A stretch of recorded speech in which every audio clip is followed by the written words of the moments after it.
these clowns understood that you have to practice joy every day. It's not a thing that just happens. You have to get up and go, I'm going to have joy for breakfast. Damn it. It's your duty to do that for yourself. I think that that's what the major lesson from having pursued clown was for me. Welcome to In Her Words. This podcast is for women navigating through change, career, identity, motherhood, and just figuring out what's next. I'm Roberta Dombrowski, host of In Her Words and founder of Learn Mindfully. Each episode, I sit down with women who are asking big questions, navigating transitions, and trying to make sense of life as it shifts. You don't have to have it all figured out. You just need space to be real. Let's get into it. Welcome to In Her Words. Today I have Kenna Lindsay. She is an interdisciplinary artist and producer. Kenna received a BFA from Rochester Institute of Technology.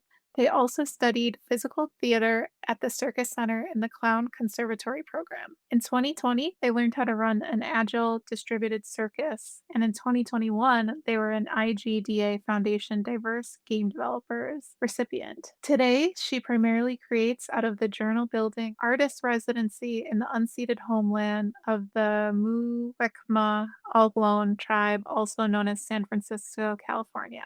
Thank you, Kenna, for joining today. Thank you so much for having me. It's really exciting to be here. You are someone who has moved through so many creative spaces, fine arts, circus life, game development, global team productivity. I'm really curious, how do you describe the chapters of your career? That's a great question. I feel like I've had what I think of as the photography chapter and the circus chapter, and now I'm in what I guess we can broadly call the game development chapter. But as I reflect on those things, like, really, I think that I work in communications. That's, like, the thing that photography and circus and games all have in common is that we're trying to make things for other people so that we can understand each other and be together. And I think that the ways that I've been able to see that process and connect with people through all the different mediums, through art, through circus, through games, has been, like, really incredible. Yeah, I love that through line of connection because it can manifest in all the different ways. And it's the guiding thread really through it all. Totally. Yeah. I'm curious because you mentioned it starting kind of with photography. How has your relationship with art shifted over time? Yeah, that's a great question. I used to, in the past, think a lot about being an artist or what it means to be an artist or making the art. And I feel like I put those ideas and the idea of what that was on a pedestal. And now I feel a lot more like the community building elements of what we do as creators is so much more important. I said to someone recently, like, I think the most important thing for us to do is remember that we make stuff for people. Sometimes the people is me, sometimes the people is your grandma, sometimes the people is someone on the internet that you're never going to meet in person. But ultimately, that's our audience at this time. So I think that that's how it's changed. I have a better understanding of why we do this thing. It sounds like in the beginning, maybe it was for you and it has expanded into kind of the greater good and impacting other people as well. Yeah, I think that when I was in art school, I made a lot of work that I needed to make for myself. And I think now I've eaten enough of the elephant that I can make work that I can share with other people and have it be received in a way that's productive. You mentioned, like, the way that it received is productive. I feel like part of we went to RIT together, so for those who are listening, I feel like part of the Band-Aid kinda comes off in art school when you end up going to critique, and it's like this thing you created and, like, you're so inwards with it, and then you have to, like, go to critique, and it just gets talked about by everybody and nitpicked. Mhm. Yeah. It'll really thicken up your skin to go to art school, that's for sure. Yeah, absolutely. Do you still go through critiques in your current practices, art practices at all?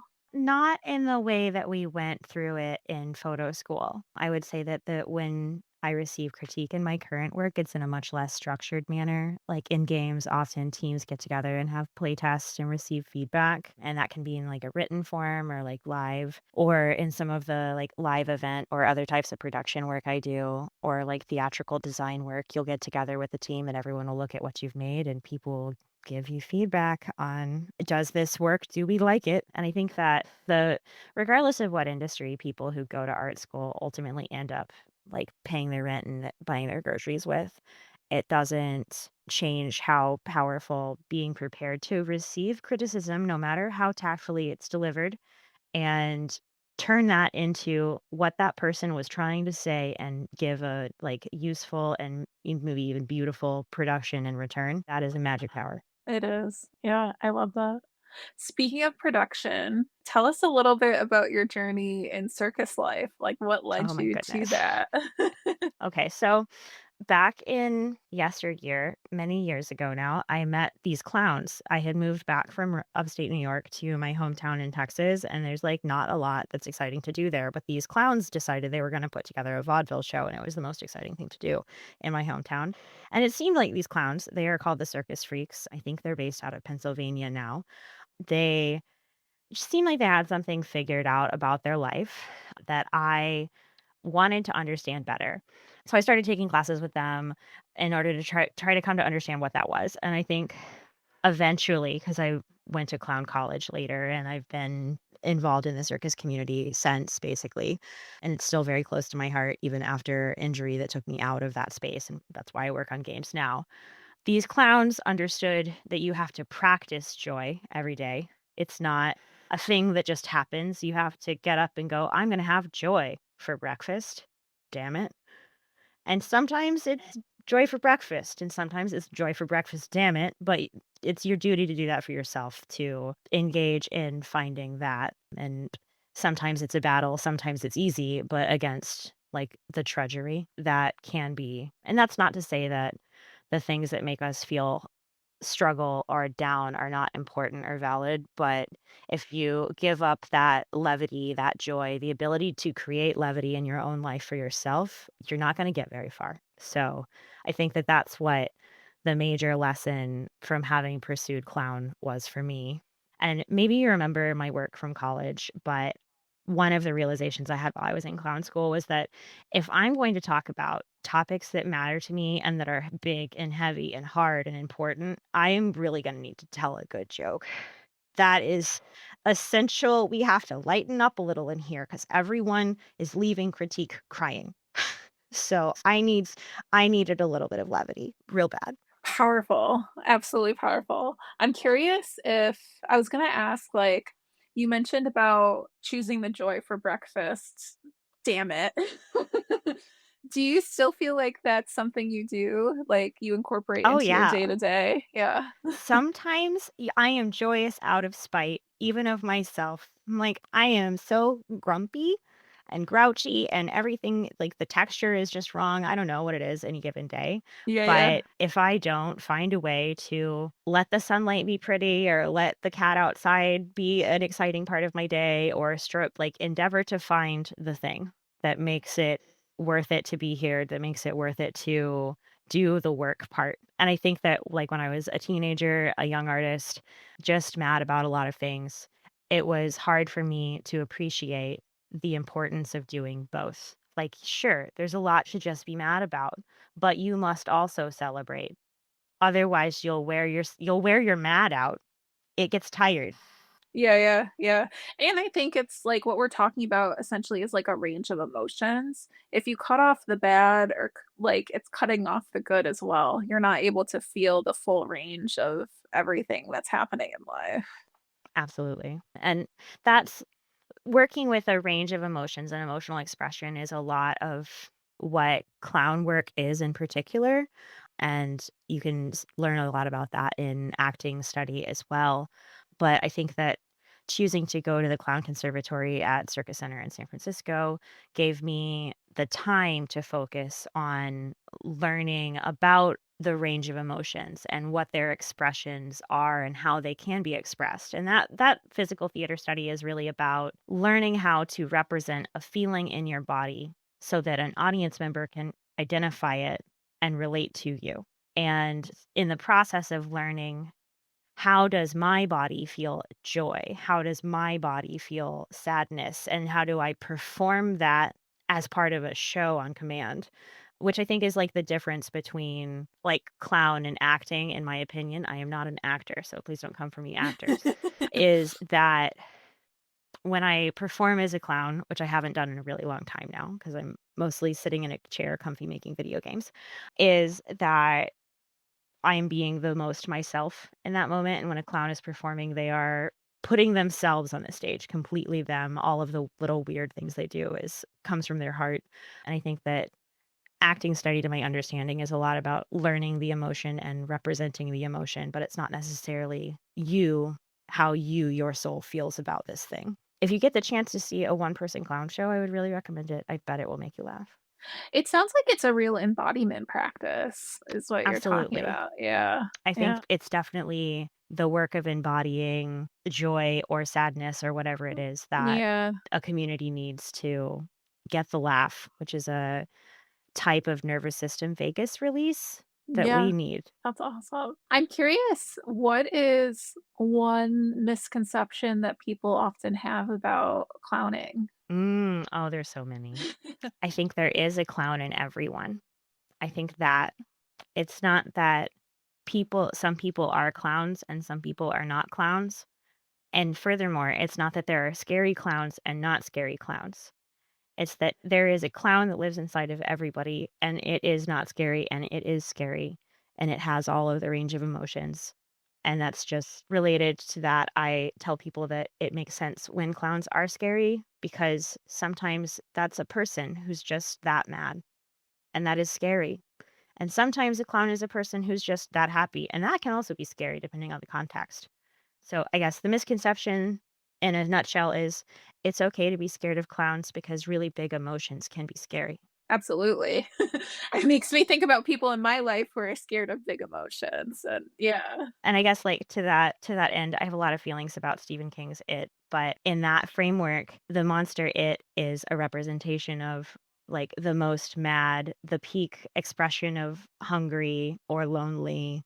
And that's why that's so scary is because that horrifying clown is a representation of the emotions that horrify us. Yeah. I'm curious with circus life, did it teach you anything about kind of culture and community? Because I imagine the space Absolutely. is very communal. That is definitely a place where I learned how to be a team member. Like, I call it a team member in games now, but really, like, in clown, an ensemble or a troupe.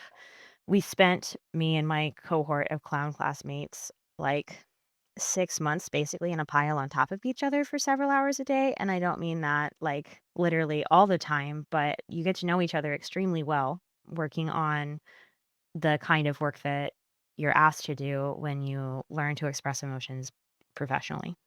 And you get to know each other extremely well when you're learning to do the kind of acrobatic tricks necessary to like make a bit funny. Because if you want to visually represent something, you need to physically with your body be able to do that as a clown. So we had acrobatic classes and learned how to do 2 high handstands on top of each other and learned who's afraid of heights and who is or is not in their body in that way and how to, as a team, make adjustments to our work so that everyone could perform at their best and comfortably at their level. And I think that that's something I adore the circus for teaching me before going into a tech adjacent space because in my guts I know that like the best tool for the job is the one that everyone can use with ease. So we could argue forever about is it Google Workspace? Is it Notion? Are we sending emails? Do we want a Trello board? So we could argue forever about that, but the answer is actually the one that everyone on your team can use, like today, the one they can all use today, and then build something with that and talk about what you want to do next. Yeah, yeah, absolutely. It sounds like there's so much vulnerability with circus life and performing as a crew, and it's getting intimate on such an emotional level, it sounds like. Absolutely. One of the things that was interesting, kind of related to that about circus school, was that I saw it be challenging for several relationships, both in my classmates and other classes around my age group, that people would get so close with their clown classmates that like relationship partners would struggle with not having been part of the emotional learning intimacy process with us. And I think that to me, that's indicative that theater is so important And this process of clown is so important, and, like, I love games and I love digital spaces, but we can't deny the value of just being in a room together. Yeah, yeah. I go to a lot of like mindfulness has been huge in my background over the last few years. And just there is nothing like going to a physical retreat and being in a room with someone and it's like a group of 30 people meditating. Like you can literally feel the energy. It is palpable. Yeah. Absolutely. And I imagine it's very much the same in circus life as well. It definitely is.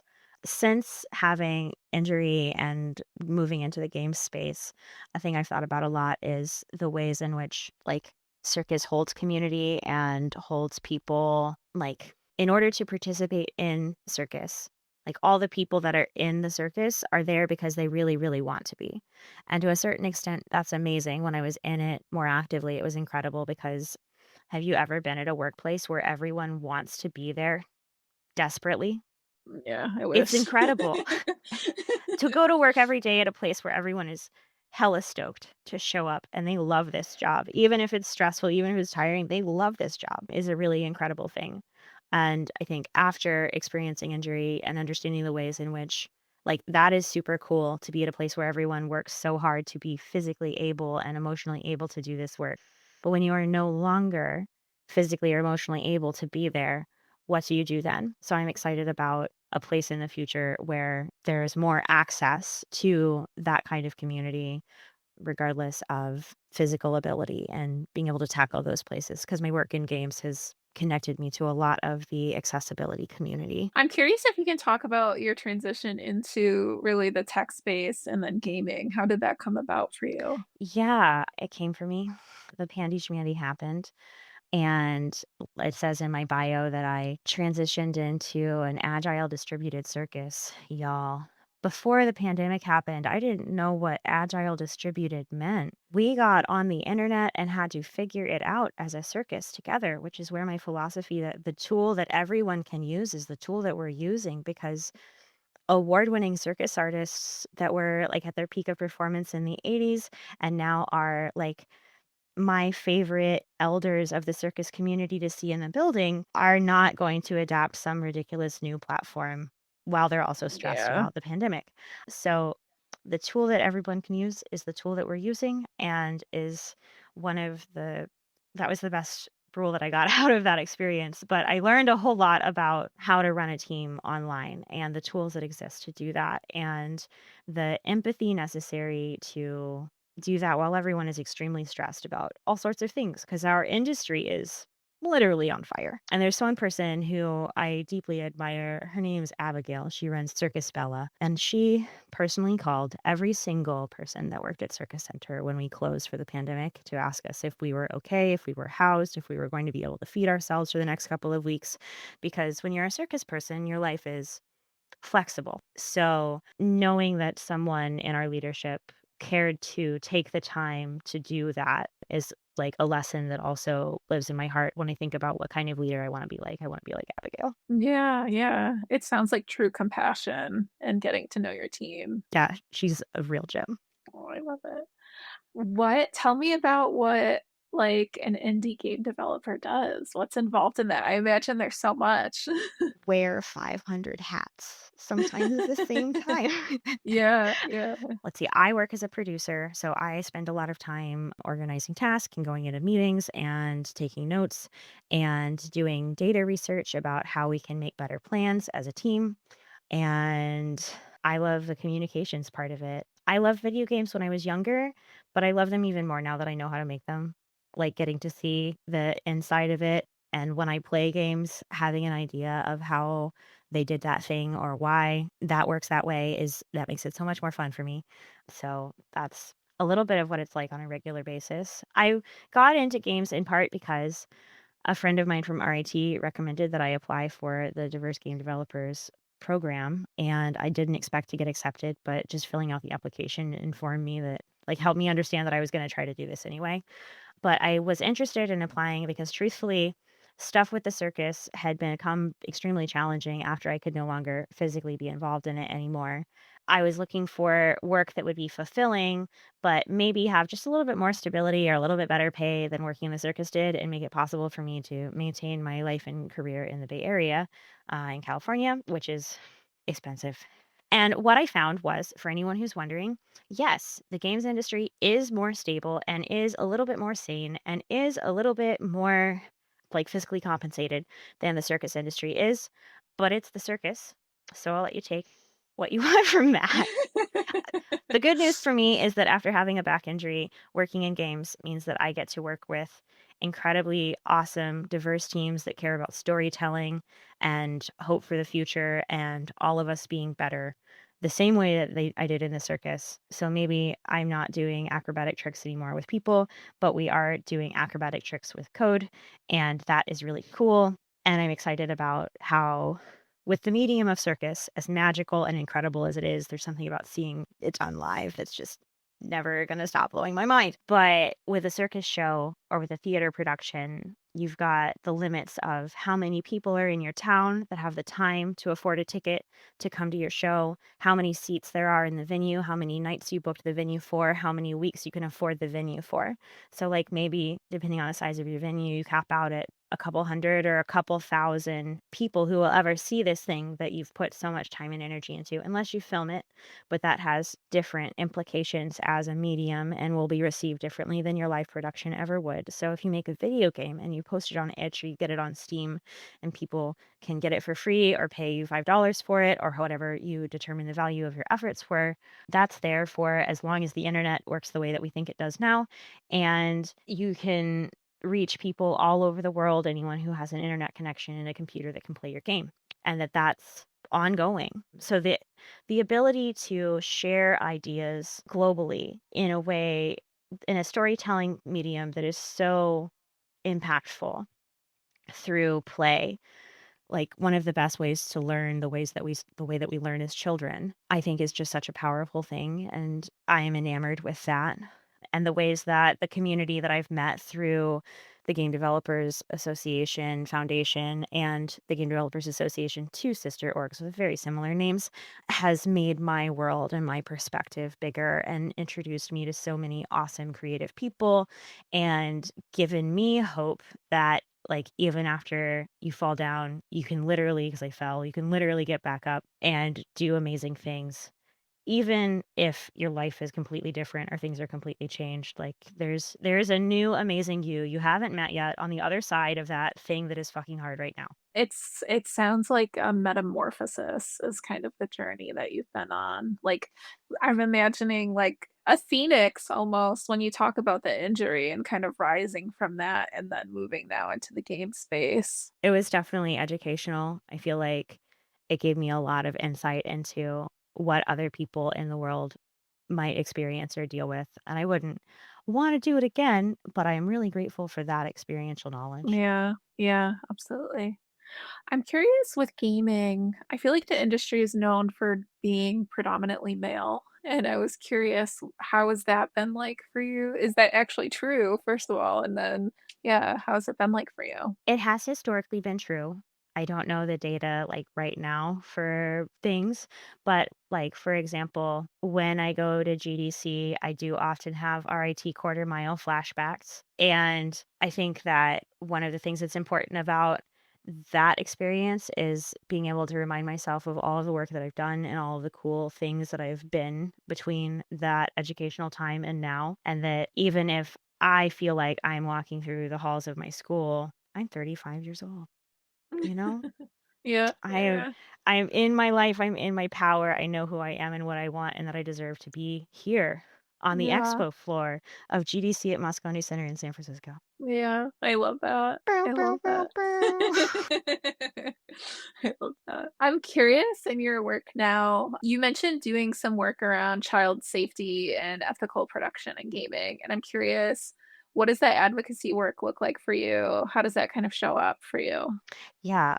Right now, it's attending a lot of meetings and doing a lot of policy research and trying to follow laws and policies as they change in companies or in countries or like in the EU. They just passed a whole bunch of changes that people are being very vocal about. There's lots to comment on there. But I got into this because I don't know if we shared classes or if we talked about a lot of the work that I made when I was a student at RIT, but I made a lot of work in my portfolio at that time around my experiences of being a young femme individual on the internet in the year 2000 as an early adopter. We all remember, we remember what the internet was like and what it was like to be even woman adjacent in that space back in those years. And sometimes when I see screen recordings or I get on the Wayback Machine and I look at stuff, it really is shocking to see what people would thought and said. There was a moment where I got a little bit of, like, mimetic notoriety, and recently I never read the comments on that particular post, but recently I went back and I read them on the Wayback Machine, and the thing that was most shocking to me about it was that most of the comments couldn't believe that the photographer that they had interviewed for this news article was a woman. Never mind what the political take was or wasn't, or if I had the credentials, they just couldn't believe, and this does make my senior year of college at RIT, so that would have been in 2012, and in 2012, people commenting on a CNN article couldn't believe that a photographer that the CNN people would interview was a woman. So when I go back and I look at the internet, because it's still there, I find myself shocked. So that to say, we all remember what it was like, and I've had a lot of my own experiences with being safe on the internet and with spaces that are or are not safe for children on the internet, and wanted to take steps to improve that situation to the best of my ability in my life. And one of my other friends, who's also an RIT alumni, Jackie, approached me at GDC a couple years ago and asked if I wanted to fund or found a special interest group with the International Game Developers Association to advocate for child safety special interests in the games industry space. Other special interest groups through the IGDA have advocated for better crediting practices or like healthier industry practices overall.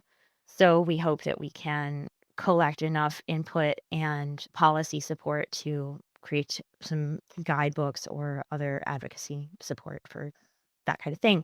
Honestly, it's just the two of us right now working hard for something that we're passionate about. But we hope to have our second roundtable at GDC this coming year, which is an opportunity in an unrecorded in person space for people to get together and talk about these issues and what their experiences are. And a lot of those conversations haven't been happening, which is why Jackie and I feel like this is important is that like when I was a student making photography work about this, people didn't know what I was talking about. So to make space for these conversations, to make space for these conversations in industry and with the same energy that I wake up and spitefully find joy, I will be here existing and making space for these conversations come hell or high water. Yeah, yeah, I can't imagine.